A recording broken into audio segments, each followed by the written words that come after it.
राष्ट्रीय स्वयंसेवक संघ के प्रमुख मोहन भागवत ने 75 साल की उम्र में नेताओं को रिटायरमेंट लेने की बात कहकर एक नई बहस शुरू कर दी है।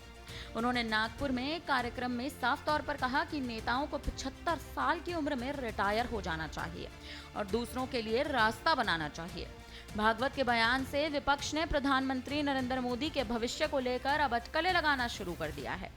मोदी आने वाले सितंबर में 75 वर्ष के हो जाएंगे, जिसके बाद ऐसा माना जा रहा है कि शायद वो रिटायर हो सकते हैं। नागपुर में दिवंगत आरएसएस विचारक मोरोपंत पिंगले को समर्पित एक पुस्तक विमोचन में भागवत ने साफ तौर पर कहा कि जब आप 75 वर्ष के हो जाते हैं तो इसका मतलब है कि आपको रुक जाना चाहिए, दूसरों के लिए रास्ता बनाना चाहिए। पिंगले के शब्दों को याद करके वे बोले, उन्होंने कहा था कि अगर आपको 75 वर्ष की शॉल उड़ाई जाए तो इसका मतलब है कि आपको अब रुक जाना चाहिए, आप बूढ़े हो चुके हैं, दूसरों को आने दें। अब क्या कुछ मोहन भागवत ने कहा, सुनिए। आज अपने मोरोपंत जी के 75 वर्ष पूरे हुए, इसके लिए उनको शाल पांगर ली। 75 वर्ष का आपने किया, लेकिन मैं इसका अर्थ जानता हूं। 75 वर्ष की शाल जब उड़ी जाती है तब उसका अर्थ यह होता है कि अब आपकी आयु हो गई, अब जरा बाजू हमको करने दो। आज अपने मोरोपंत जी के 75 वर्ष पूरे हुए, इसके लिए उनको शाल पांगर ली।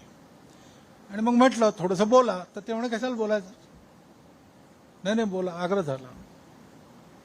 ते उभे राहिले। उभे राहिल्यावर स्वाभाविक मोरोपंतांचं बोलणं जे कार्यकर्ते जरा हसऱ्या चेहऱ्याने पाहायचे, तो ते म्हणायचे कि मेरी मुश्किल ये है कि मैं खड़ा होता तो लोग हंसने लगते,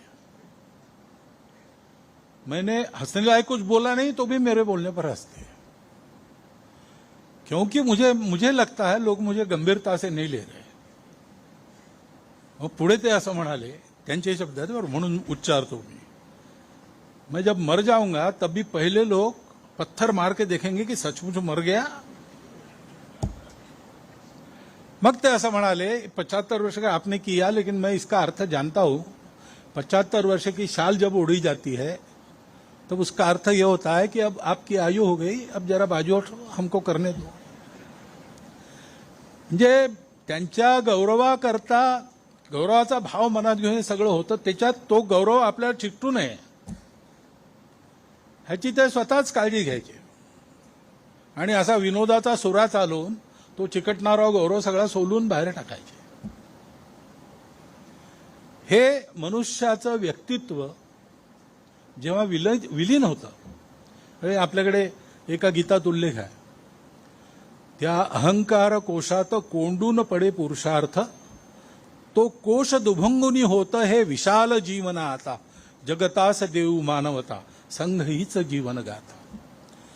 या ओळी पूर्णपणे जगणारे मोरोपंत, आणि त्याच्यामुळे तो कोश दुभंगून हा जो पुरुषार्थ विशाल प्रगट झाला, तो पुरुषार्थ आजही आपल्याला प्रेरणा देतो। मला वाटतं हे पुस्तक सगळ्यांनी घेतलं पाहिजे। आणखी स्वयंसेवक आज जे नसतील इथे त्यांना सांगितलं पाहिजे, कारण जसं डॉक्टर हेडगेवारांचं चरित्र संघाच्या लोकांनी पुन्हा पुन्हा वाचलं पाहिजे, तसं ही एक चरित्र आहे जे आपण पुन्हा पुन्हा वाचलं पाहिजे आणि वाचून त्याच्यातून योग्य बोध घेतला पाहिजे। मला वाटतं तो बोध हाच आहे की हिमालयासारखं कर्तृत्व हे संघाच्या चरणी शरण असं स्वयंसेवकाचं जीवन असलं पाहिजे। हा स्वयंसेवकाच्या जीवनाचा वस्तुपाठ आपण सगळ्यांनी या पुस्तकातून प्राप्त करावा आणि तुझे तेज अंगी शतांश जर डॉक्टरांबरोबर म्हणतो तसं मोरोपंतांचंही काही शतांशांनी हे समर्पण आणि हे कर्तृत्व आपल्या वाट्याला आलं तर दाही दिशा उजळून टाकायची आपली जी मनीषा आहे ती मनीषा लवकरात लवकर पूर्ण होईल। म्हणून हा लाभ सगळ्यांना घडावा अशी शुभेच्छा आपणा सर्वांना देतो आणि माझे 4 शब्द संपवतो।